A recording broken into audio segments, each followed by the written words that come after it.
जय गुरु जी, शुक्राना गुरु जी। गुरु जी महाराज की प्यारी प्यारी संगत जी, गुरु जी के चरणों में कोट कोट प्रणाम कीजिए, शुक्राना कीजिए गुरु जी का। संगत जी आइए यशोदा आंटी जी से गुरु जी का बहुत ही प्यारा सत्संग सुनते हैं। जय गुरु जी। जय गुरु जी अंकल, जय गुरु जी संगत जी। मैं अपना सत्संग शुरू से स्टार्ट करूंगी और गुरु जी को और संगत को से माफी मांगूंगी अगर मैं कुछ गलत बोल दूं, बट मुझे पता है कि गुरु जी ही बुलवाएंगे जो भी मुझसे बुलवा रहे हैं। तो मैं शुरू से स्टार्ट करूंगी। जब हम मिले थे गुरु जी से 2006 में, मेरे मम्मी पापा ने पहले गुरु जी के पास जाना शुरू किया था। बैसाखी 2006 में मेरे पापा मम्मा गुरु जी से मिलने गए थे, बट मैं और मेरा भाई नहीं गए थे उस टाइम पे। एंड पापा मम्मी ने वापस आके हमें बहुत कुछ बताया गुरु जी के बारे में, बहुत एक इंट्रीग सा क्रिएट कर दिया था गुरु जी के को लेके। बट कुछ टाइम तक वो हमें साथ में नहीं लेके गए, बट वो खुद ऑलमोस्ट हर शाम जाते थे और बहुत लेट रात को वापस आते थे। तो मुझे बहुत ही क्यूरियस मैं हो गई थी कि ये कौन से गुरुजी हैं जो रात को बैठते हैं, बिकॉज यूजुअली इंडिया में मंदिर दिन के टाइम पे रहते थे या अर्ली इवनिंग्स में लोग वापस आ जाते थे मंदिर से, बट मम्मी पापा जब जाते थे तो रात को 2 बजे 4 बजे वापस आते थे। तो मुझे बहुत क्यूरोसिटी थी जानने की कि ये कौन से गुरुजी हैं, क्या है। तो एक दिन मम्मी पापा हमें भी लेके गए वहां पे। तो जब हम बाहर थे तो पापा ने बोला कि ये बहुत पावरफुल गुरुजी हैं, इनसे आप कुछ भी मांग सकते हो। तो मैं उस टाइम पे 12th स्टैंडर्ड में थी, तो एज सच कुछ बहुत वो मांगने वाला कुछ समझ नहीं आ रहा था। तो पिंपल्स होते थे जैसे टीनेजर्स को होते हैं, तो मैंने सोचा कि इसको क्लियर करने के लिए उनको रिक्वेस्ट करूंगी। तो जब गई गुरुजी के पास, मैंने मत्था टेका, मैंने अभी कुछ कहा नहीं था, बट गुरुजी ने बहुत जोर से बोला, मंगिया ना कर, कम खराब कर लेंगी। तो मुझे कुछ समझ नहीं आया। पहले तो मुझे ये भी समझ नहीं आया कि गुरुजी ने बोला क्या, बट उनके साइड में एक अंकल बैठे थे, उन्होंने ऐसे मुझे प्यार से बोला कि बेटा ऐसे मांगती नहीं है, आप जाके बैठ जाओ। तो मैं जाके बैठ गई। बट फिर मैं जब बैठ गई उसके बाद मैं थोड़ी कंफ्यूज हो गई कि गुरुजी ने ऐसे डांटा क्यों। मतलब यूजुअली मेरा उस टाइम पे एटीट्यूड ये था कि मैं मांग लूंगी, वो देंगे या नहीं देंगे, मुझे ऐसे कोई वो नहीं था कि जरूरी है कि वो दे ही देंगे। मुझे मतलब एक्सपेक्टेशन बहुत लो थी उस टाइम पे मेरी। बट वही था कि गुरुजी की समझ नहीं थी, गुरुजी का एक एक शब्द जो होता है वो कितना ट्रू और इम्पोर्टेंट होता है, ये सब बातें मुझे उस टाइम पे नहीं पता थी, ना समझ आई। बट एनीवेज मैं वहां जाके बैठ गई। बट थोड़ा सा गुरुजी से उस टाइम पे मैं नाराज सा हो गई थी कि पता नहीं क्यों मुझे डांट दिया। मतलब ऐसे प्यार से भी बोल सकते थे कि कोई बात नहीं बैठ जाओ। बट एनीवेज मैं वहां बैठी। बट वहां पर बैठ के मुझे बहुत अच्छा लगा कि जो डिसिप्लिन गुरुजी के मंदिर का होता है वो बहुत यूनिक था, क्योंकि दिल्ली में यूजुअली आप कहीं पे भी जाते हो तो सब लोग फर्स्ट आना चाहते हैं, सब लोग लाइन में सबसे पहले आना चाहते हैं। बट गुरुजी के मंदिर में मैंने बहुत अलग एक्सपीरियंस किया कि सब लोग बहुत प्यार शो करते हैं, सारी संगत एक दूसरे से बहुत रिस्पेक्टफुली बिहेव कर रहे थे। लाइन में सब लोग आराम से लगे हुए हैं, अगर कोई ओल्डर कपल आ गया या ओल्डर लोग आ गए तो उनको पहले अपने आप से आगे लगा लेते थे लाइन में। तो ये सब चीजें मुझे बहुत ही अच्छी लगी वहां पर। एंड दूसरा, मुझे लंगर बहुत टेस्टी लगा उस टाइम पे। तो इन सब रीजंस की वजह से इवन तो मैं गुरुजी से हल्का सा नाराज थी, मैं फिर भी आती रही गुरुजी के पास। हमारे पेरेंट्स ने कभी हमें ऐसे फोर्स नहीं किया कहीं पे भी जाने के लिए, बट मुझे खुद को अच्छा लगता था, इसलिए मैं उनके पास फिर भी जाती रही ड्यूरिंग दिस टाइम। उसके बाद एक दिन मैं कन्विंस हो गई कि मे बी जो मैं उनसे उस टाइम पे मांगने वाली थी वो गलत चीज थी। तो मे बी अब की बार मैं उनसे कुछ बोलूंगी तो वो शायद इस बार दे देंगे।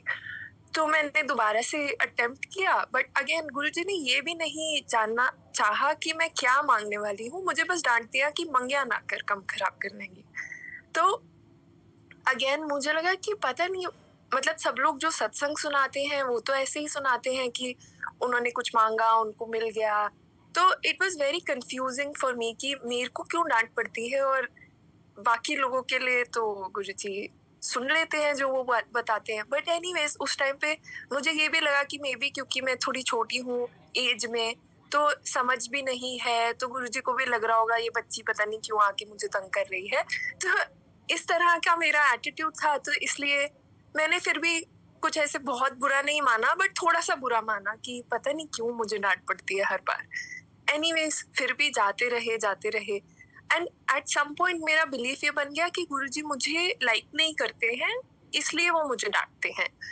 तो एक दिन मैं मेरी एक स्कूल फ्रेंड थी, उसकी फैमिली को मेरे पेरेंट्स लेके गए थे।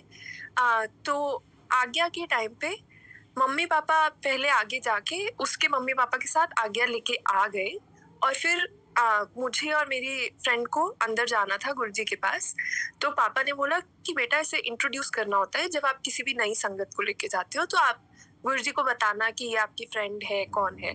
तो मैंने उनको बोला कि नहीं गुरुजी तो मुझे हर बार डांटते हैं, तो इस बार भी मुझे डांट ही पड़ेगी, मैं तो उनसे बात नहीं करूंगी बिल्कुल भी। उनको कुछ पूछना होगा तो मैं आंसर कर दूंगी, बट मैं उनसे बात नहीं करने वाली।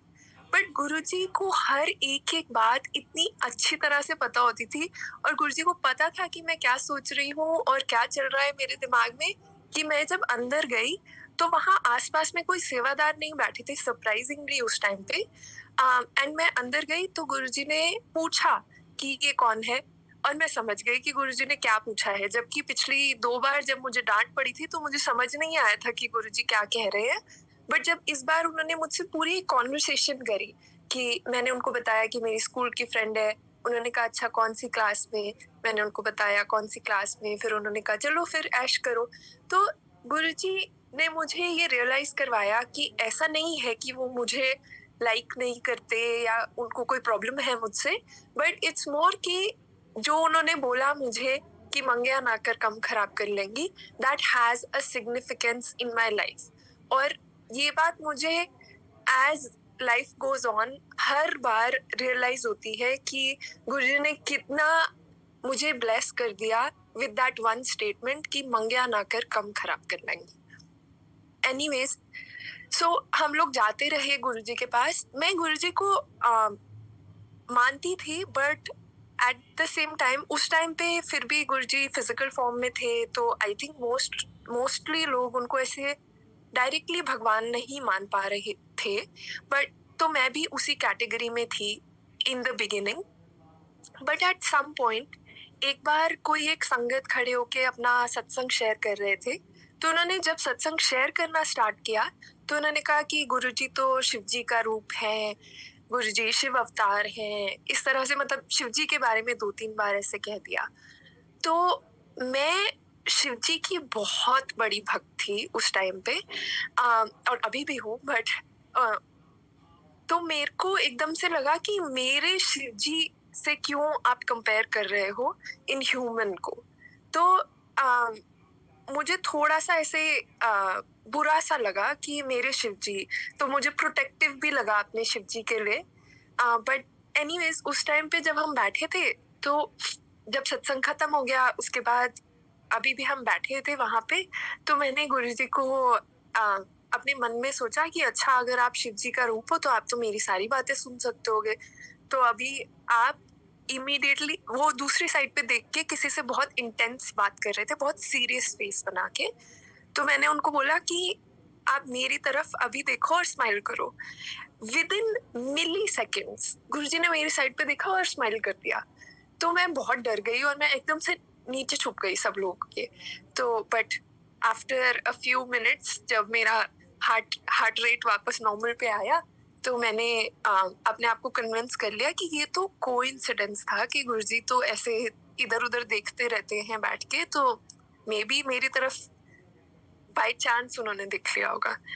मैंने फिर से एक और बार सेम चीज करी, फिर से गुरुजी ने इमीडिएटली मेरी तरफ देखा, तो फिर से मैं डर गई, और फिर थोड़ी देर के बाद फिर से मैंने अपने आप को कन्विंस कर लिया कि ये कोइंसिडेंस था। फिर मैंने अब की बार गुरुजी को बोला कि गुरुजी ये लास्ट टेस्ट है कि आप आज अगर हमें 12 बजे तक रोके तो मैं मान जाऊंगी कि आपको मेरी सारी बातें सुनाई देती हैं और आप सच में शिव जी का रूप हो, और मैं आज के बाद कभी इस बात को क्वेश्चन नहीं करूंगी। तो यूजुअली जब मम्मी पापा जाते थे गुरुजी के पास तो वो लेट तक रुकते थे, बट जब मैं या मेरा भाई उनके साथ में जाते थे तो गुरुजी जल्दी हमें फर्स्ट राउंड ऑफ लंगर के बाद आई थिंक 9:30 10 ओ क्लॉक तक वापस भेज देते थे। तो मुझे हमेशा से क्यूरोसिटी थी कि जो लोग लेट तक रुकते हैं उनका क्या होता है वगैरह। बट उस दिन जब मैंने बोला गुरुजी को ऐसा कि आप आज हमें 12 बजे तक रुकना, उस दिन गुरुजी ने एक्चुअली हमें रोक लिया और कुछ टाइम बीता, उसके बाद उन्होंने हमें बोला कि चलो अब तुम। तो जब मम्मी पापा दोनों मत्था टेकने गए तो उन्होंने जो भी कॉन्वर्सेशन करी उसके बाद में जब मैं मत्था टेकने गई तो गुरुजी अपनी साइड में किसी लड़की को बोलते, और फिर बज गए 12, हो गया तेरा हैप्पी बर्थडे। तो वो समहाउ एक मैसेज दोनों को दे रहे थे, मतलब उसको तो हैप्पी बर्थडे विश कर रहे थे, बट मुझे बिना एम्बैरस किए उन्होंने बता दिया कि मुझे पता है कि तुम्हें 12 बजे जाना था और मुझे पता है कि अभी एग्जैक्टली 12 बज रहे हैं और तुम चलो यहाँ से। तो उस दिन के बाद मुझे गुरुजी पे फुल फेथ हो गया और ये भी समझ आ गया कि मेरे शिव जी मेरे लिए ह्यूमन फॉर्म में मुझसे मिलने आए, विच इज अमेजिंग मेरे लिए। तो बट उसके बाद उस दिन के बाद मुझे डर भी लगने लग गया कि ओ ये तो मतलब प्रॉपर गुरु शिव जी हैं गुरु जी। तो मुझे बहुत सोच सोच के जब मैं मंदिर में बैठी होती हूँ एटलीस्ट उस टाइम पे अपने थॉट्स को रखना है, but also outside of it, क्योंकि गुरु जी हर वक्त शिव जी गुरु जी हर वक्त आपके थॉट्स सुन सकते होंगे, तो you have to be very careful कि आप क्या सोच रहे हो। तो एनीवेज उस टाइम पे फिर जाते रहे और गुरुजी की ब्लेसिंग्स लेते रहे और मुझे बहुत स्ट्रॉन्ग फेथ हो गया था। तो मैं कभी भी कोई भी वीक मिस नहीं करना चाहती थी गुरुजी के साथ। और गुरुजी ने हमें हफ्ते में एक दिन आने को बोला हुआ था, तो हम सिर्फ एक ही दिन आया करते थे उस टाइम पे। तो वो एक दिन मैं जरूर जाना प्रेफर करती थी हमेशा। तो एक बार मेरा 12th का एग्जाम था, उस टाइम पे भी गुरुजी ने मेरा डे चेंज करवा के सैटरडे से संडे मुझे अलाउ कर दिया आने के लिए। एंड देन जब मैं गई तो उन्होंने बहुत ब्लेसिंग्स दी। उन्होंने अपना एक स्वरूप भी दिया था मुझे एक आंटी के through to keep for my exams. उन्होंने कुछ एक्स्ट्रा प्रसाद भी भेजा था ड्राई फ्रूट्स का to have before my exams. तो गुरुजी ने बहुत बहुत ब्लेस किया in every way possible. And then जब गुरुजी ने चोला छोड़ा तो मैं बहुत लॉस्ट हो गई कि अब गुरुजी नहीं है, अब कैसे कुछ भी होगा, हम कैसे आगे लाइफ चलेगी, कैसे सब कुछ होगा। तो उस टाइम पे मैं कॉलेज चली गई थी इन 2007 जब गुरुजी ने चोला छोड़ दिया था। तो एक बार मेरे कॉलेज के फर्स्ट सेमेस्टर के रिजल्ट्स आने वाले थे। उस टाइम पे मुझे समहाउ बहुत एंजाइटी हो रही थी और ये भी लग रहा था कि गुरुजी तो है नहीं, तो अब पता नहीं मेरी लाइफ कैसी रहेगी, कैसा कुछ भी होगा। तो उस टाइम में जब मुझे बहुत ज़्यादा एंजाइटी हो रही थी तो रात को एक बार सिर्फ मेरे सपने में गुरुजी आए और उन्होंने मुझसे कुछ बात नहीं करी। मुझे हमेशा से गुरुजी के हाथों से बहुत फैसिनेशन होता था और मैं हमेशा सोचती थी कि मुझे कभी गुरुजी के हाथ दबाने की सेवा करनी है। तो उस ड्रीम में गुरुजी ने मुझे अपने हाथ दबाने की सेवा करने दी और दैट्स इट। उन्होंने मुझसे कोई बात नहीं करी, बट मुझे एकदम से ऐसा लगा कि गुरुजी कहीं नहीं गए हैं, गुरुजी हमारे साथ ही हैं। और जस्ट बिकॉज उन्होंने फिजिकल फॉर्म छोड़ दिया है दैट डजंट मीन कि उन्होंने हमारा हाथ छोड़ दिया है।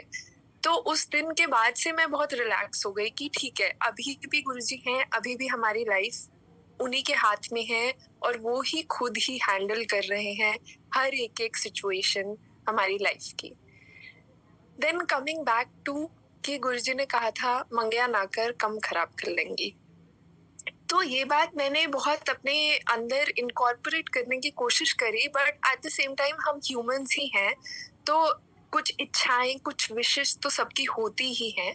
But at the same time मैं हमेशा ये सोचती थी कि मुझे ये चाहिए, but I will let Guruji decide कि मेरे लिए ये ठीक है कि नहीं है।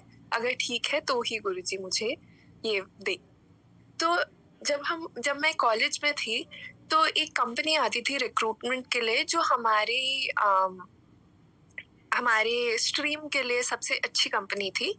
वो पहले 1 साल पहले ही आ जाती थी 3rd ईयर में, और वो जो टॉप 40 स्टूडेंट्स होते हैं उनको ले जाके एक स्पेशल प्रोग्राम करते थे। एंड देन हिस्टोरिकली हमें पता था कि उन 40 स्टूडेंट्स में से ही वो रिक्रूटमेंट करते हैं इन द एंड।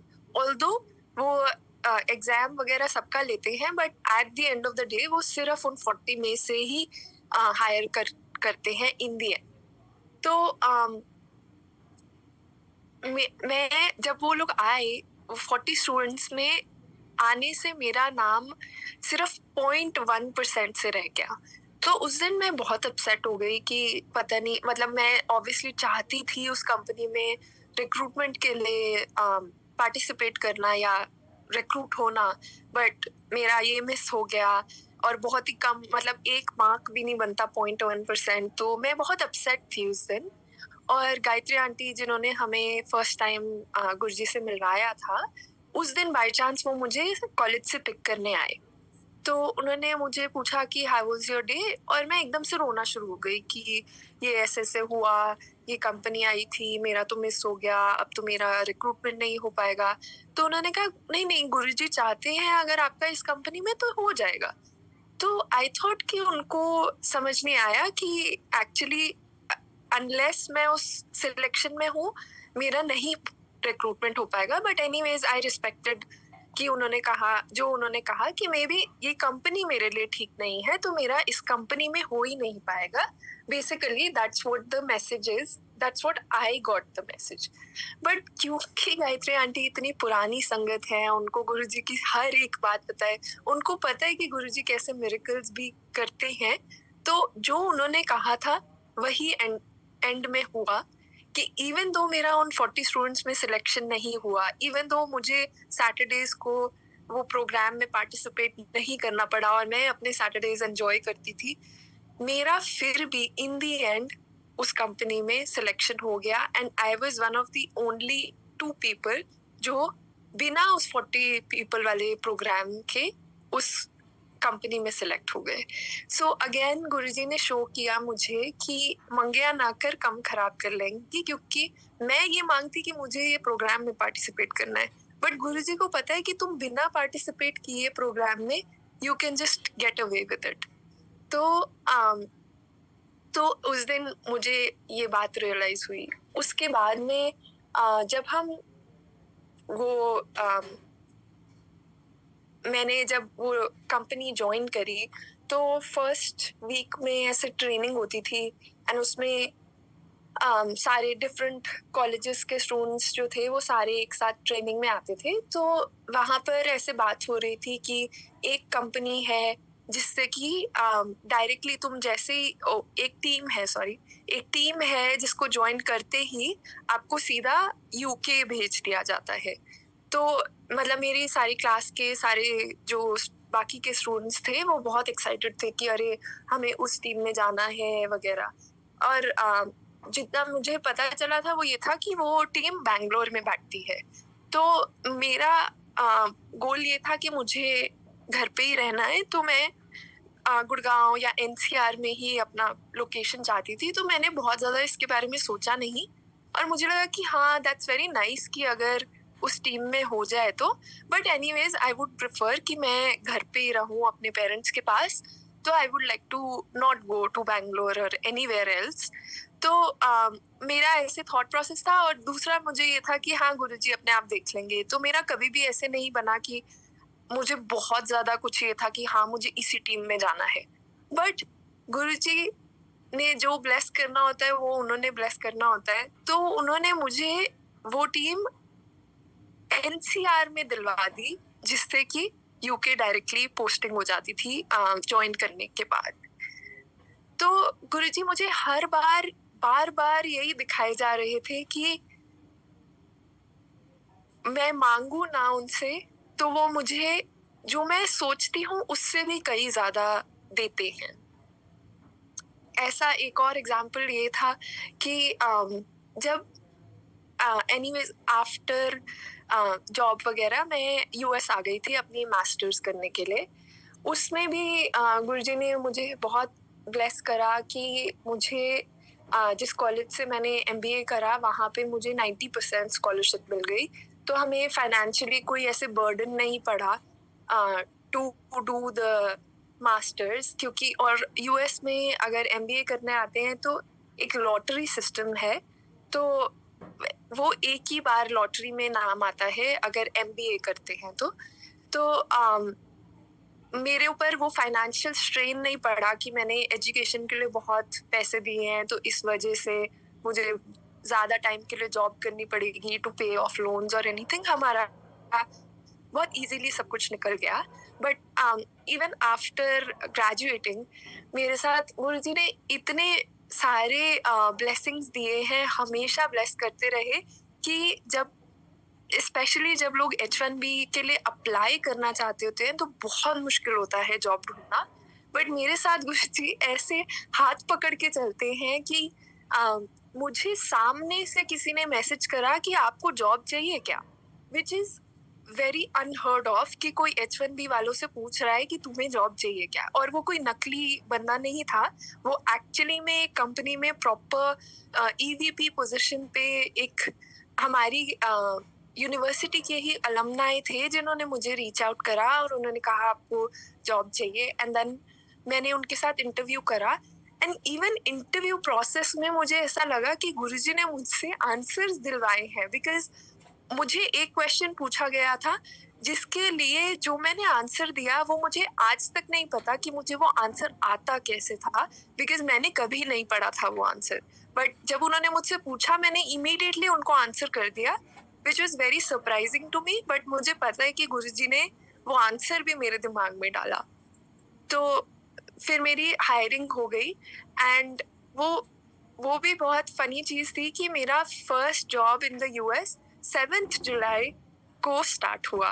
वो भी मैं मतलब वो थर्सडे था, विच यूजुअली कंपनीज थर्सडेज को किसी को नया ज्वाइन करने के लिए अग्री नहीं करते हैं। उनको लगता है कि या तो मंडे से स्टार्ट करो या फिर early on in the week से स्टार्ट करो। थर्सडे को स्टार्ट करना वो is very different, but again Guruji ने ब्लेस करना होता है तो होता ही है। तो 7 जुलाई को मेरी जॉब यहाँ पे स्टार्ट हुई।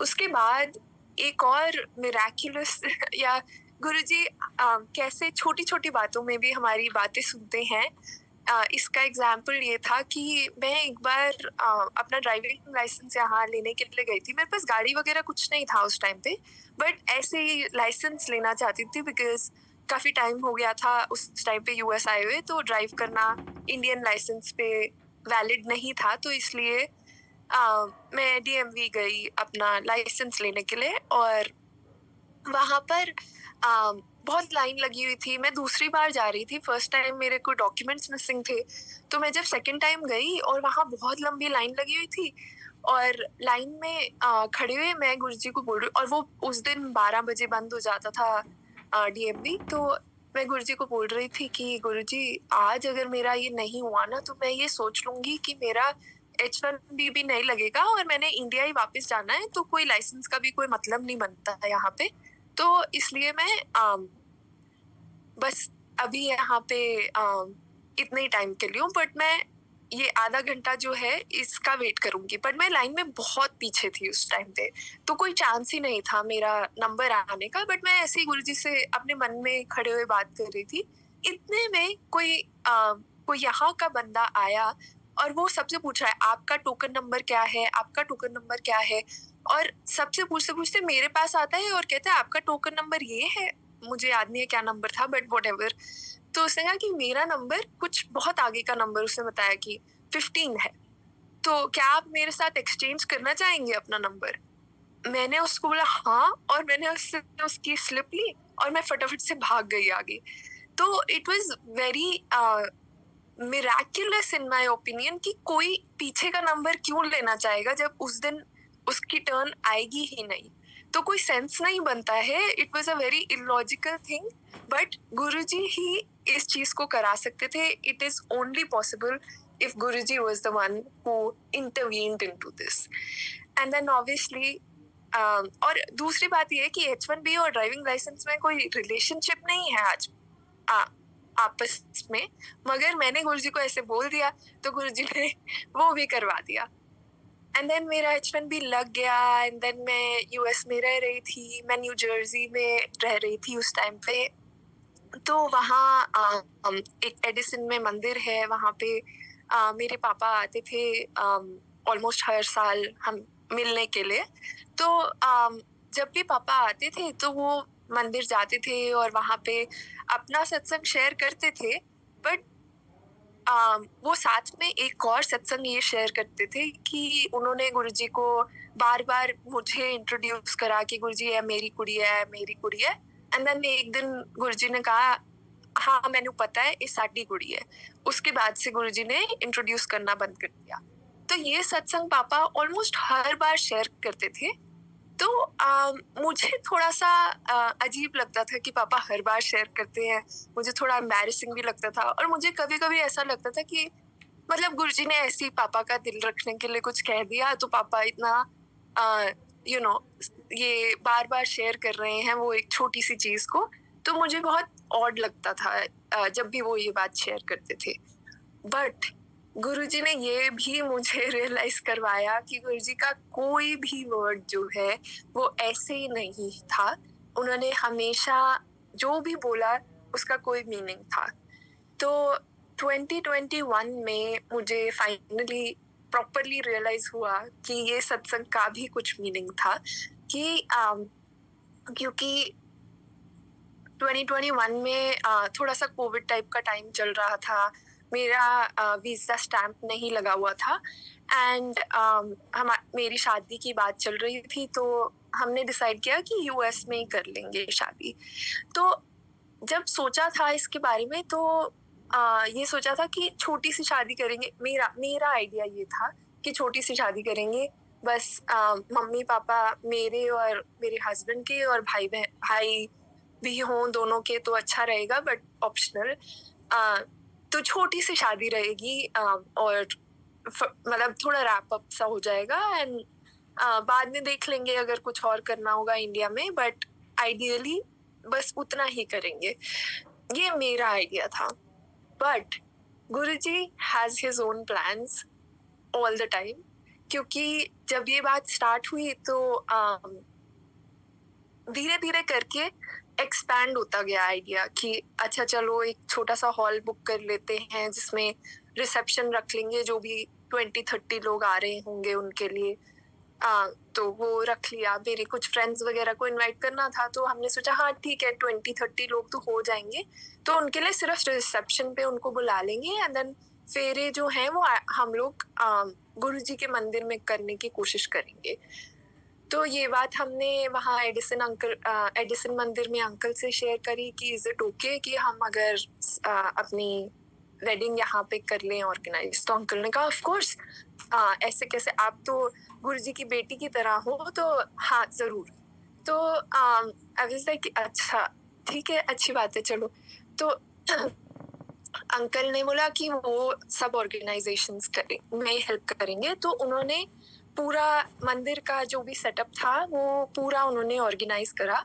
But then after some time मुझे बाकी चीज़ों में भी कुछ हेल्प चाहिए थी, जैसे दूसरे हॉल की डेकोरेशन और छोटी छोटी चीज़ें जो थी उसमें सब में जो एडिसन मंदिर की संगत थी उन लोगों ने इतने अच्छे तरीके से पार्टिसिपेट करा कि मुझे लगा कि मेरी रियल फैमिली जैसे पार्टिसिपेट करे किसी चीज़ में, वैसे उन्होंने पार्टिसिपेट करा।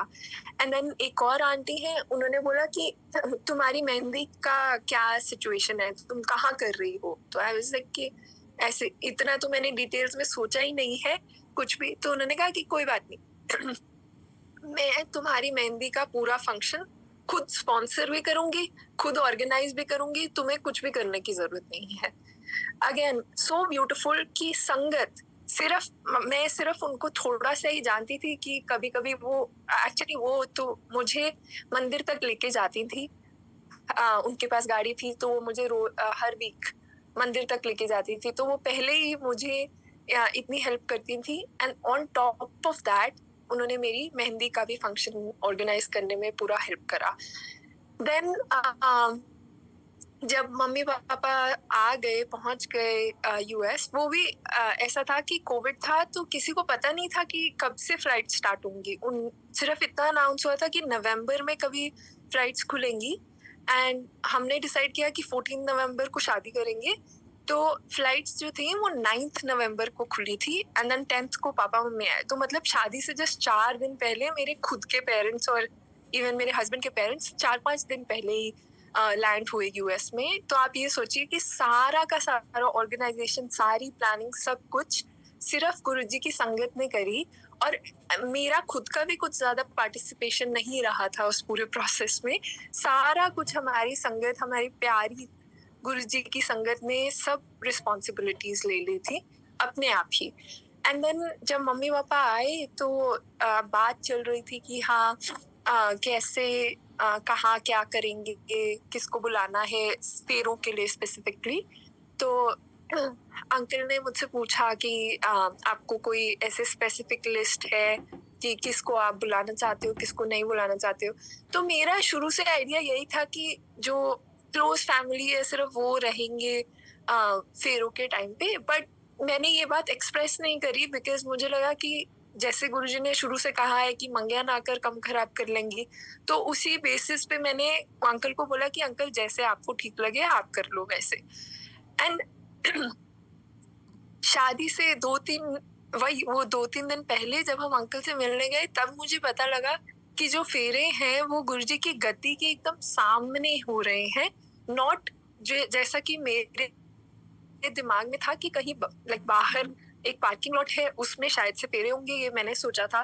बट अंकल ने मुझे बताया कि नहीं, अंदर गुरुजी की गद्दी के एकदम साथ में फेरे होंगे। तो जब ये सब ऑर्गेनाइज हुआ और सब कुछ हुआ, तब मुझे ये बात रियलाइज हुई कि गुरुजी जब बोलते थे कि यह साडी कुड़ी है, तो वो कोई ऐसे वेग स्टेटमेंट नहीं था।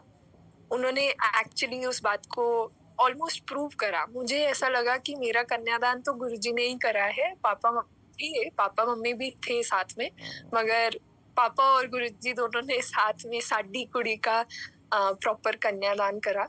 विच मतलब मैं बहुत ओवरवेल्म हो जाती हूँ जब भी उस चीज के बारे में सोचती हूँ कि गुरुजी ने इतनी ब्यूटीफुली हमारी शादी करवाई। एंड देन ऑल्सो जैसा कि मैंने कहा कि मैं सोचती कि सिर्फ हमारी क्लोज फैमिली फेरों के टाइम पे आए, बट ऐसा नहीं हुआ था। एक्चुअली हमारे फेरों के टाइम पे ऑलमोस्ट पूरी जर्सी की जो संगत थी वो प्रेजेंट थे। एंड मैंने कभी सोचा नहीं था कि मुझे हमेशा से लगता था कि ये फेरे थोड़े से बोरिंग से होते हैं और कौन ही अटेंड करना चाहता होगा किसी के फेरे और ये सब। मगर वो संगत इतनी एक्साइटेड और इतनी हैप्पी और इतनी लविंग है कि वो लोग सब आए। फेरों में भी उन्होंने नॉट जस्ट अटेंड करा, उन्होंने पार्टिसिपेट करा, उन्होंने बहुत हैप्पी एक एनवायरनमेंट क्रिएट करा।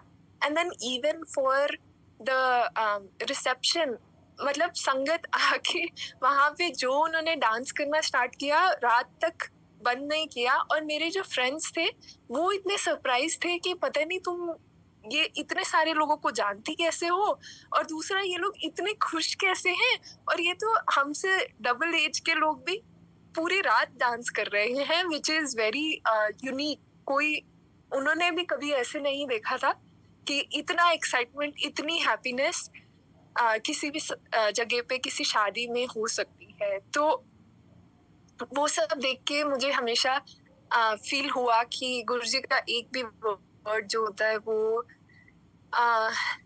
अनट्रू नहीं होता है, और गुरुजी हर एक बात जो है वो मीन करते हैं। एनीवेज उसके बाद शादी हो गई। एंड देन अभी रिसेंटली मेरी मदर इन लॉ को कुछ हार्ट प्रॉब्लम आया था, एंड उसमें भी गुरुजी ने इतना ब्लेस किया उनको भी कि जिस रात को उनको वो हुआ था, इश्यू हुआ था और उनको हॉस्पिटल लेके गए थे, तो मैंने फटाफट से उनको बोला था कि उनके पिल्लों के नीचे गुरुजी की फोटो रख दें। तो गुरुजी की फोटो रख दी गई थी। उस दिन उनको इमीडिएटली ये बताया गया था कि सर्जरी इमीडिएटली करानी पड़ेगी। एंड देन बट उन्होंने कहा कि नेक्स्ट मॉर्निंग तक वेट कर सकते हैं। तो नेक्स्ट मॉर्निंग वो दूसरे हॉस्पिटल चले गए एंड जब वहाँ गए तो उन्होंने कहा कि सर्जरी की तो कोई ज़रूरत ही नहीं है, आपको जस्ट स्टेंट्स डाल के और आपका ठीक हो जाएगा सब कुछ। Which again I feel like Guruji ने ठीक कर दिया, जो बहुत मेजर प्रॉब्लम हो सकती थी उसको बहुत मेलो डाउन कर दिया।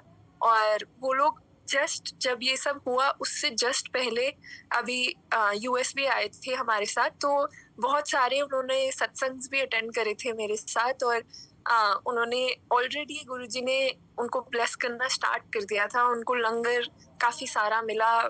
तो आई थिंक कि गुरुजी ने उसमें भी उनको भी ब्लेस करा। तो गुरुजी सिर्फ हमें ही नहीं बट हमारी एक्सटेंडेड फैमिली को भी ब्लेस करते हैं। और अब मेरे पेरेंट्स इन लॉ जो हैं वो भी गुरुजी के काफ़ी क्लोज आ गए हैं and I am very happy about it कि वो भी गुरुजी को मानने लग गए हैं। और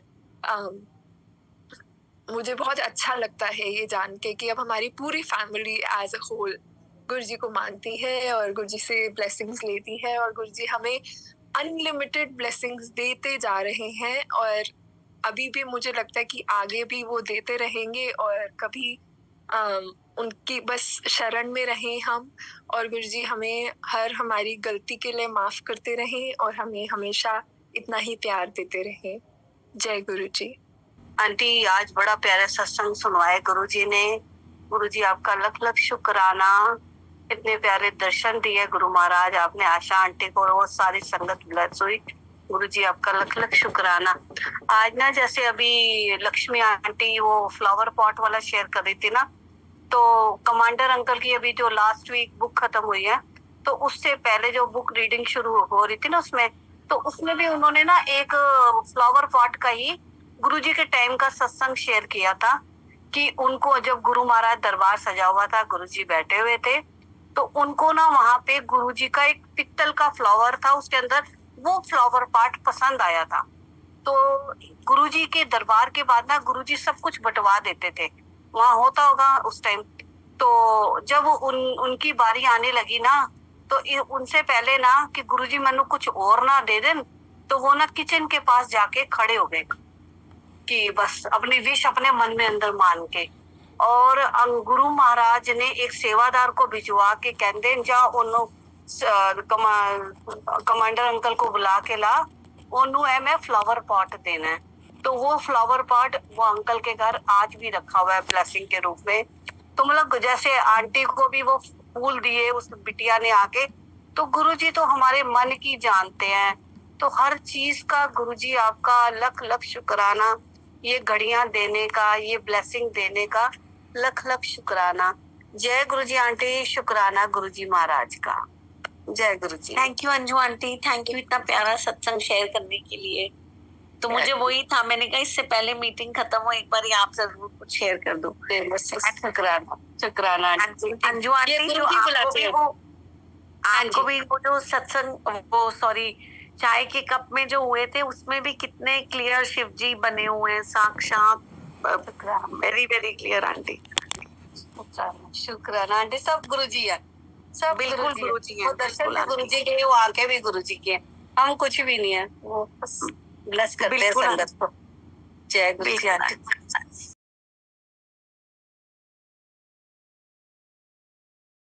जय गुरुजी आंटी। जय गुरुजी आंटी। आंटी मैं actually I am so sorry, मेरी आंख लग गई थी अराउंड 1:30 2 o'clock ऐसे करके यहाँ के टाइम पे, and I was in deep sleep and I heard you calling out my name. तो उसके बाद मुझे कुछ याद नहीं आ रहा था कि मतलब I didn't raise my hand throughout the satsang. I don't know, I felt that I by mistake put your hand down. I just thought so. I was feeling very bad कि मैंने आपका गलती से वो लोअर वाला वो दबा दिया. I'm sorry. But anyways, Maharaj wants you to share. So मतलब मुझे इतना याद है कि जैसे ही आरती शुरू हुई मैं सो गई, मेरी आंख लग गई. So I don't even know who put up my hand. शायद गुरुजी ने ही किया होगा या क्या है. सत्संग, मुझे एक ही सत्संग याद आ रहा है आंटी. कि गुरुजी का बर्थडे था 2018 में, और हम जलंधर मंदिर जब गए थे, सो अभी अंजू आंटी जब शेयर कर रहे थे कि कैसे गुरुजी अलग अलग फॉर्म्स में आके ब्लेस करते हैं, तो उस साल मैं बहुत एक इमोशनली एक फेज से निकल रही थी कि मुझे बहुत सोशल एंजाइटी होती थी। और मुझे याद है कि जब हम मंदिर में एंटर किए थे, तो मंदिर में एंट्री अलाउड नहीं है विदाउट कवरिंग योर हेड। तो मेरे पास कोई स्टोल या कोई दुपट्टा नहीं था उस टाइम पे। तो मेरे भाई ने जाके एक बुटीक में पूछा, तो डिसाइड कि हम ऐसे दुपट्टा नहीं दे सकते, सूट का पूरा सेट खराब हो जाएगा एंड ऑल ऑफ दैट। तो ये सर कि हमें थोड़ी देर के लिए चाहिए, जब तक हम मंदिर में दर्शन करके आएंगे तब तक आपकी बुटीक खुली रहेगी, मैं रिटर्न कर दूंगा। सो जो वो बुटीक के ओनर थे उन्होंने कहा कि नहीं, आप 1000 रुपए दे देना हमें, हम ऐसे नहीं दे सकते। कुछ ऐसा हुआ था। तो he got the dupatta and he said ठीक है, मैं रिटर्न करने आऊंगा तब मैं आपको दे दूंगा। Aunty, it was the same yellow colour दुपट्टा और उसके चारों तरफ ऐसे ब्लू कलर का बॉर्डर था, डार्क ब्लू या I think royal blue colour का, समवट सेम जो गुरुजी भी अपने चोले पे मतलब लेते थे साथ में। तो वो मेरा भाई मुझे लाके देता है और बोलते कि यार अब तू सर ढक ले, लेकिन जैसे ही हम दर्शन करके आएंगे मैं रिटर्न करने चले जाऊंगा, तो खराब मत करना और इसे घुमाना मत।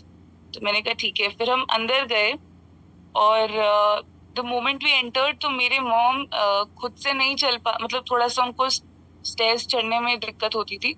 सो my brother took my mother to the first floor. मत्था टेकने के बाद हम उसी मंदिर में फर्स्ट फ्लोर पे लंगर सेवा थी, मतलब उस दिन लंगर संगत चक रही थी। तो वो लोग मुझसे आगे थे, तो वो चले गए पहले फर्स्ट फ्लोर पे, मैं बाद में पीछे पीछे आ रही थी। तो बहुत टाइम बाद एक आंटी आई जिन्होंने उसी सेम कलर का जो दुपट्टा मैंने सर पे लिया था, एग्जैक्टली सेम कलर का, she was wearing a yellow colour suit, पूरा येलो ऊपर से नीचे तक, और वो आके मेरे साथ खड़ी हो गई and we were having langar. So because मैं इतनी I was going through that social anxiety वाला फेज, और मुझसे खाना भी नहीं खाया जाता था, पब्लिक में बैठे बैठे अजीब लगता था, मतलब बहुत एंशियस फील होता था। तो लास्ट में एक रोटी प्रसाद था, वो मुझसे नहीं खाया गया, तो उन्होंने क्या किया, उसको आधा आधा करके सामने अंकल आंटी बैठे थे उनको दे दिया कि आप खत्म करो, इनसे नहीं खाया जा रहा है, अगर ये नहीं खा रही है तो आप खा लीजिए आधा आधा करके।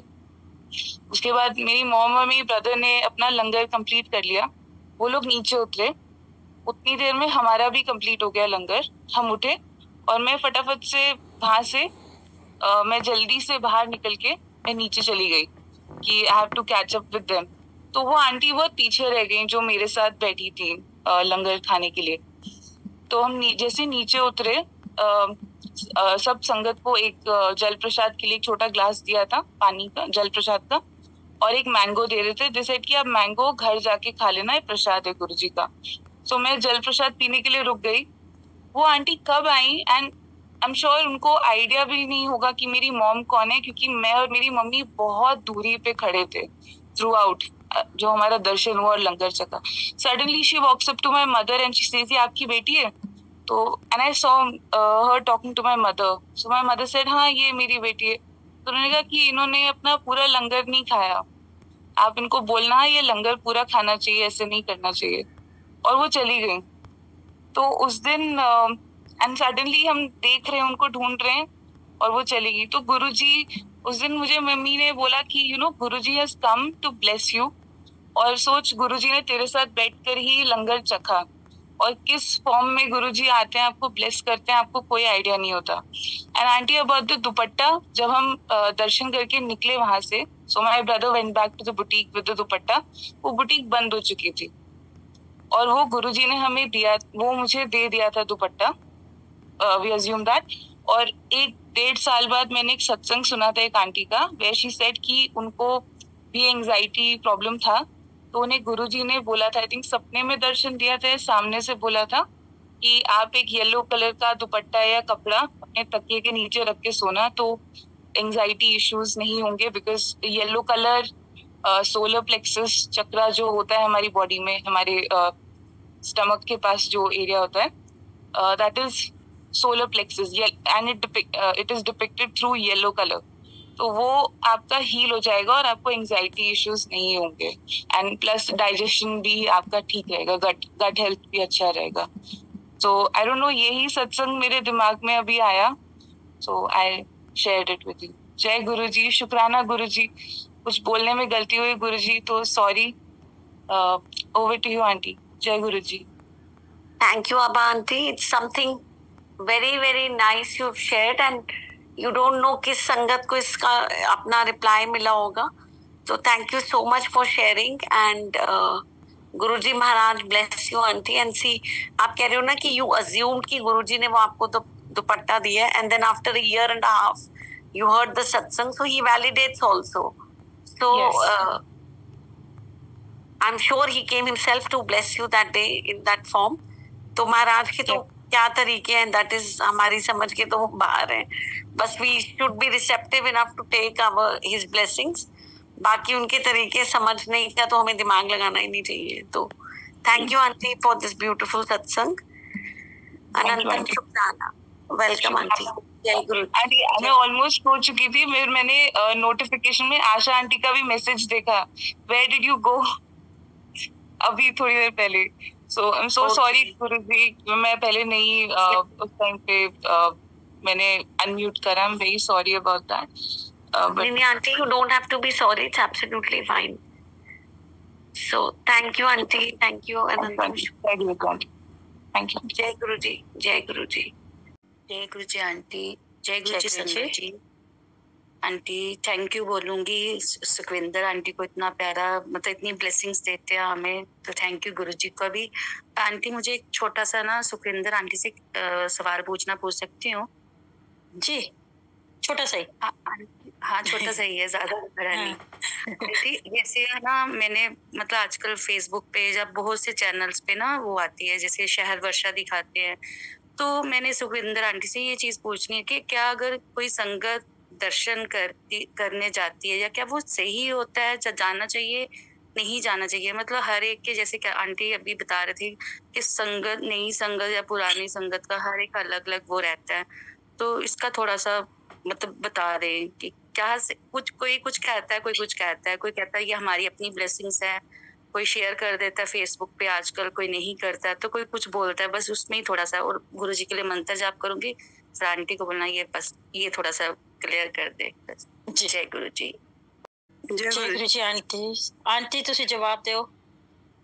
बस मैनू तो इस बारे कोई तजर्बा नहीं, क्योंकि मेरा तो मतलब ये है कि जे ब्लैसिंग है ਤੁਹਾਡੀਆਂ, ਕਈ ਬਲੈਸਿੰਗ ਇਹੋ ਜਿਹੀਆਂ ਸਾਡੇ ਕੋਲ ਹੈਗੀਆਂ ਜਿਹੜੀਆਂ ਕਿ ਸਾਡੀਆਂ ਪਰਸਨਲ ਵੀ ਹੁੰਦੀਆਂ ਹਨ, ਅਸੀਂ ਪਲੇਟਫਾਰਮ ਤੇ ਕਿਸੇ ਤੇ ਸ਼ੇਅਰ ਨਹੀਂ ਕਰਦੇ।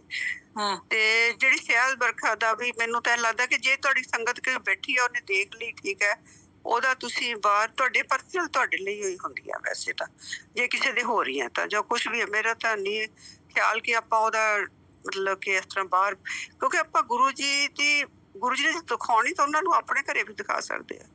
ਪਰ ਜੇ ਕੋਈ ਚਲਾ ਵੀ ਜਾਂਦਾ ਤਾਂ ਕੋਈ ਹਰਜ ਕੋਈ ਨਹੀਂ, ਪਰ ਮੇਰਾ ਕੋਈ ਤਜਰਬਾ ਨਹੀਂ ਹੈ। ਮੈਂ ਕਦੀ ਅੱਜ ਤੱਕ ਕਿਸੇ ਦੇ ਘਰੇ ਸ਼ਾਇਦ ਵਰਖਾ ਦੇਖਣ ਨਹੀਂ ਗਈ ਮੇਰੀ ਲਾਈਫ ਦਾ ਹੀ ਹੈ, ਨਾ ਮੈਂ ਕਿਤੇ ਅੰਮ੍ਰਿਤ ਵਰਖਾ ਦੇਖੀ, ਨਾ ਮੇਰੇ ਘਰੇ ਜੇ ਕਿਸੇ ਦੇ। ਮੇਰੇ ਆਪਣੇ ਪਰਸਨਲ ਕਈ ਸਤਸੰਗ ਹੈਗੇ ਆ ਜਿਹੜੇ ਕਿ ਪਲੇਟਫਾਰਮ ਤੇ ਨਹੀਂ ਕਰੀਦੇ, ਨਾਲੇ ਇਹ ਪਰਸਨਲੀ ਹੁੰਦੇ ਆ ਤੁਹਾਡੇ ਸਤਸੰਗ, ਇਹ ਪਰਸਨਲੀ ਹੁੰਦੇ। ਇਹਦਾ ਕੋਈ ਮਤਲਬ ਕਿ ਇਹਦੇ ਨਾਲ ਆਪਾਂ ਉਸ ਘਰ ਨੂੰ ਕਈ ਵਾਰੀ ਜ਼ਿਆਦਾ ਮਹਿਮਾ ਦੇਣ ਲੱਗ ਪੈਂਦੇ ਆ, ਠੀਕ ਹੈ। ਜਦੋਂ ਕਈ ਵਾਰੀ ਆਪਣੇ ਇਸ ਤਰ੍ਹਾਂ ਹੋ ਜਾਂਦਾ ਕਿ ਆਪਾਂ ਉਸ ਘਰ ਨੂੰ ਜ਼ਿਆਦਾ ਕਰਨ ਲੱਗ ਪੈਂਦੇ ਆ। ਇਹ ਇਸ ਤਰ੍ਹਾਂ ਦੀ ਲੋੜ ਨਹੀਂ, ਕਿਉਂਕਿ ਉਸ ਚੀਜ਼ ਨਹੀਂ ਤੁਹਾਡੇ 'ਚ ਆਉਣੀ ਚਾਹੀਦੀ ਕਿ ਤੁਹਾਡੇ ਹੋ ਗਈ, ਪਤਾ ਨਹੀਂ ਅਸੀਂ ਕੋਈ ਇਨਫੀਰੀਅਰ ਆ ਜਾਂ ਸਾਡੇ ਕਿਉਂ ਨਹੀਂ ਹੋਈ, ਫਿਰ ਤੁਸੀਂ ਮੰਗਣ ਲੱਗ ਪੈਂਦੇ ਕਿ ਸਾਡੇ ਵੀ ਹੋਵੇ। ਐਕਚੁਅਲੀ ਆਪਾਂ ਨੂੰ ਇਹੋ ਚੀਜ਼ਾਂ ਨਹੀਂ ਮੰਗਣੀਆਂ ਚਾਹੀਦੀਆਂ ਕਿ ਸਾਡੇ ਘਰੇ ਵਰਖਾ ਹੋਵੇ। ਕਿਰਪਾ ਇਹ ਕਰੋ ਕਿ ਸਾਨੂੰ ਨਾਮ ਬਾਣੀ ਨਾਲ ਜੋੜੋ, ਪਰਮਾਤਮਾ ਸਾਡੇ ਤੇ ਅਸਲੀ ਜੋ ਦੇਣਾ ਤੁਸੀਂ ਉਹ ਦਿਓ ਸਾਡੇ, ਕਿਉਂਕਿ ਇਹ ਚੀਜ਼ਾਂ ਸਿਰਫ ਦੁਨਿਆਵੀ ਖੁਸ਼ੀ ਦੇਣ ਵਾਲੀਆਂ ਨੇ। ਇਹ ਮਤਲਬ ਕਿ ਇਹਦਾ ਕੋਈ ਠੀਕ ਹੈ, ਕਈ ਸੰਗਤ ਮੰਗਦੀ ਹੈ ਸਾਨੂੰ ਜੀ ਇਸ ਤਰ੍ਹਾਂ ਕਰੋ, ਉਹਦੇ ਹੋਇਆ ਗੁਰੂ ਮਹਾਰਾਜ ਪੂਰਾ ਕਰ ਦਿੰਦੇ ਆ, ਪਰ ਅਸੀਂ ਕਦੀ ਮੰਗੇ ਨਹੀਂ। ਮੈਂ ਤਾਂ ਕਦੀ ਨਹੀਂ ਕਿਹਾ ਵੀ ਮੇਰੇ ਘਰੇ ਕੋਈ ਅੰਮ੍ਰਿਤ ਵਰਖਾ ਹੋ ਜਾਏ ਮੈਨੂੰ ਖੁਸ਼ੀ ਹੋਊਗੀ, ਕਿਉਂਕਿ ਗੁਰੂ ਜੀ ਤੁਸੀਂ ਸਾਨੂੰ ਬਸ ਆਪਣੇ ਚਰਨਾਂ ਨਾਲ ਰੱਖੋ, ਬਸ ਇਸ 'ਚ ਸਾਨੂੰ ਖੁਸ਼ੀ ਹੈ। ਬਸ ਇਹੀ ਮਹਿਸੂਸ ਕਰੋ ਸਾਰੀ ਸੰਗਤ। ਜੇ ਕਿਸੇ ਦੀ ਹੁੰਦੀ ਹੈ ਤਾਂ ਚਲੋ ਉਹਨਾਂ ਦੀ ਆਪਣੀ ਪਰਸਨਲ ਬਲੈਸਿੰਗ ਹੈ, ਉਹਨਾਂ ਬਾਰੇ ਮੈਂ ਕ੍ਰਿਟਿਸਾਈਜ਼ ਨਹੀਂ ਕਰਨਾ, ਠੀਕ ਹੈ, ਮੇਰਾ ਹਿਸਾਬ ਹੁੰਦਾ ਹੈ। बाकी जिवें तुहानू समझ नहीं आंटी, एक्चुअली जैसे संगत शेयर करती है ना, तो कोई कुछ बोलता है, कोई कुछ बोलता है। अभी तो गुरुजी तो हमें अपने चरणों के साथ जोड़ते हैं, तो बस हमें तुसी ओदे च चक्कर ना पाओ तुसी, क्योंकि फिर ना क्रिटिसाइज हो जाता है।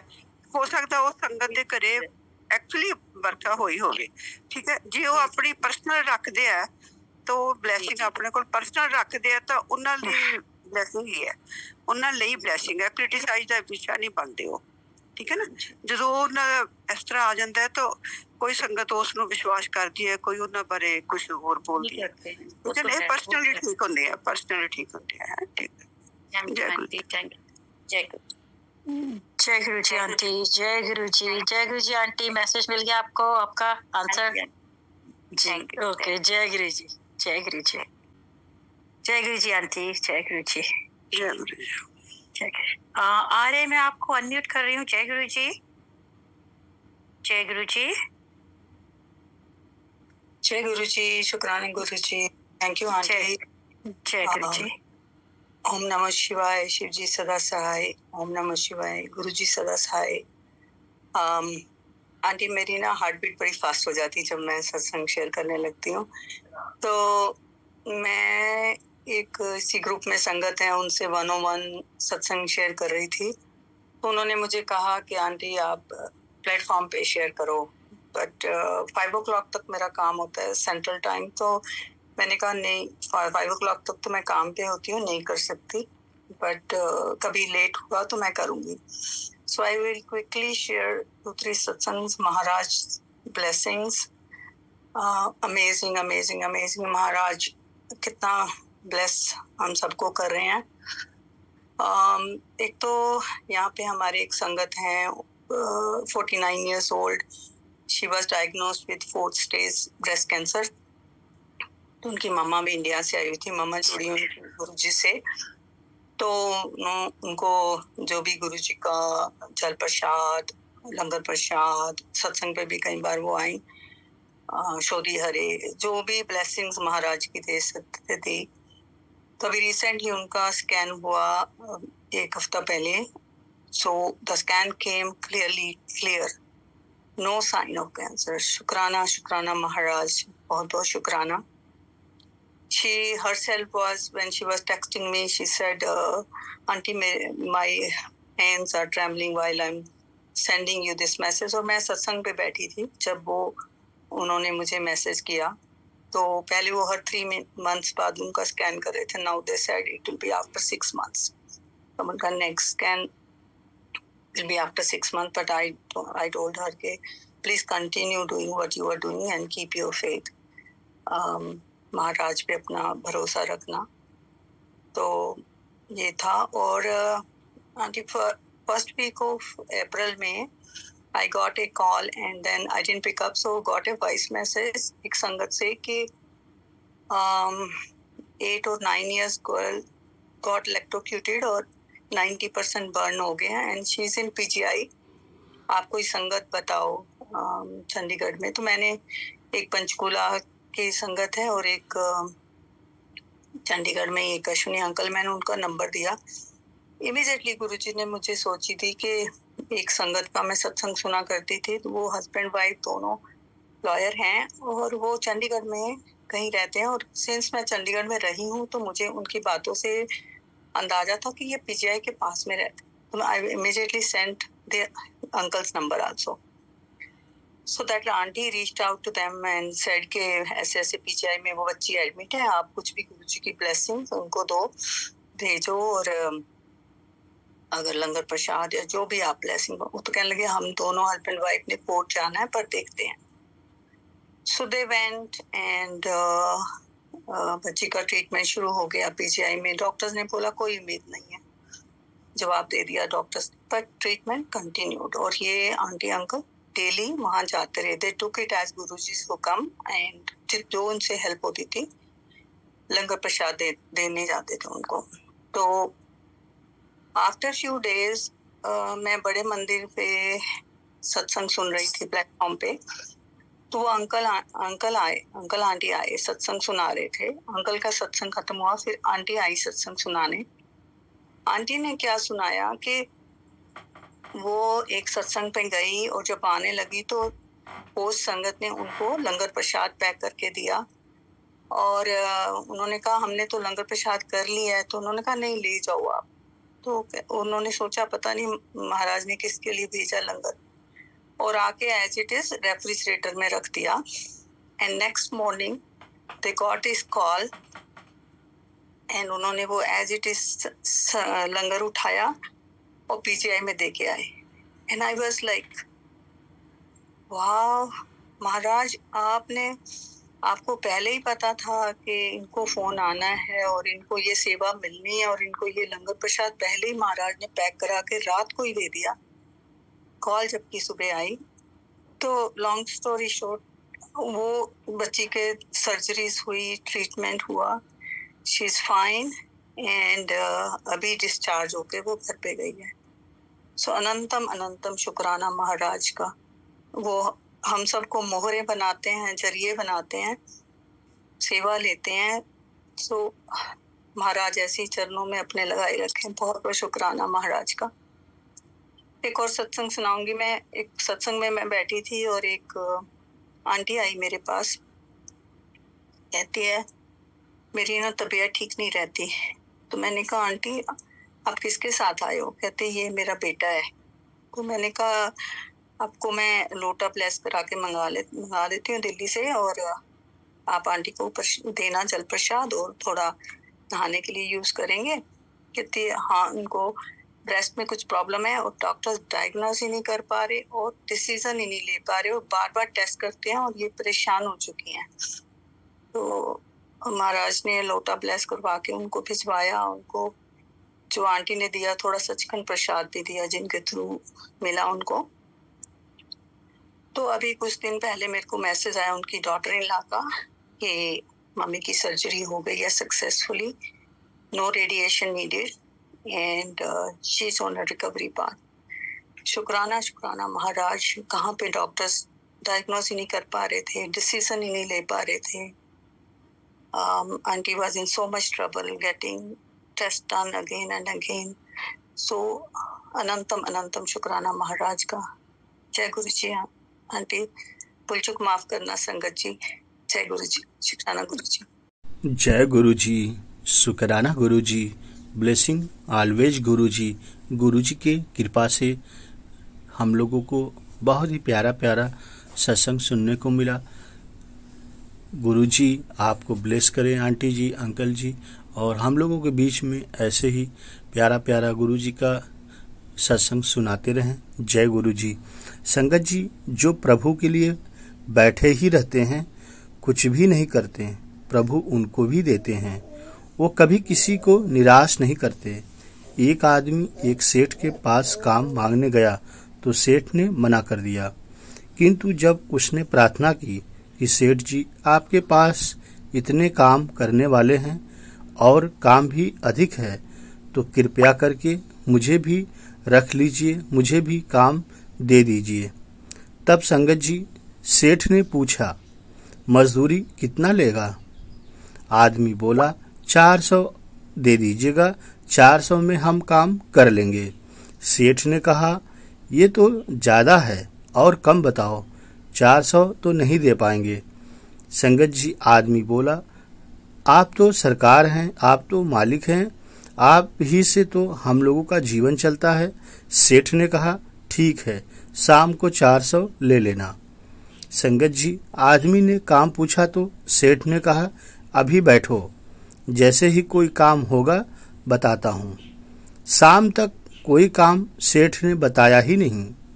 संगत जी उसने शाम को अपने पैसे मांगे तो सेठ बोला मैंने तो तुमसे कोई काम करवाया ही नहीं, फिर रुपया कैसा? संगत जी आदमी ने कहा ये सत्य है कि आपने कोई काम नहीं करवाया, पर मैं तो आपके लिए ही पूरे दिन बैठा रहा। सेठ निरंतर हो गया और उसने 400 रुपये दे दिए। अब सोचो जब बिना काम के सेठ ने पैसे दे दिए, तो यदि तुम मालिक के लिए सिर्फ उनका नाम स्मरण, सेवा, सत्संग, सिमरन, ध्यान, पूजन में ही बैठे रहोगे तो क्या वो तुम्हें नहीं देंगे? मन लगे या न लगे, लेकिन अपने मालिक की सेवा में लगे रहोगे तो तुम्हें साधारण से असाधारण बना देगा। जो काम धनवान होकर भी नहीं कर सकता वो भी तुमसे करवा देंगे। लेकिन गुरु जी की, मालिक की, ईश्वर की भक्ति जरूरी है। जो भक्ति सेवा सिमरन करता है वही इस भवसागर से पार होता है। जैसे कि आपने अभी सुना कि वह आदमी सेठ के काम के लिए पूरा दिन भर बैठा रहा। सेठ ने चालाकी तो किया, उसने काम नहीं दिया, परंतु वह आदमी सेठ के काम करने के लिए ही दिन भर बैठा रहा। और जब शाम हुआ तो सेठ पैसे देने से मना कर दिया कि मैंने तुमसे काम ही नहीं लिया था, परंतु वह बैठा तो रहा। तो कहने का तात्पर्य संगत जी यही है कि हमें सत्संग सेवा सिमरन में, गुरु जी के सत्संग में बैठना है। देने वाला मालिक है, वो सब देख रहा है, वह जरूर देगा, बस हमारे कर्म अच्छे होने चाहिए। जय गुरु जी, शुक्राना गुरु जी। संगत जी, अब गुरु जी से आज्ञा लेते हैं। सत्संग के दौरान यदि कोई भूल चूक हुई हो तो गुरु जी महाराज माफ करें, संगत जी आप भी माफ करें। जय गुरु जी। गुरु जी के अगले सत्संग में मिलते हैं।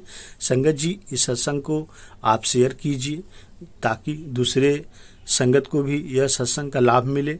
जय गुरु जी, शुक्राना गुरु जी, वाह वाह गुरु जी, धन धन गुरु जी, अनंतम अनंतम शुक्राना गुरु जी, लव यू गुरु जी। संगत जी, चैनल को सब्सक्राइब कर लीजिए, नोटिफिकेशन बेल ऑन कर लीजिए, जिससे सत्संग जब अपलोड हो तो आपको तुरंत नोटिफिकेशन मिल सके और गुरु जी की आपको ब्लेसिंग मिल सके।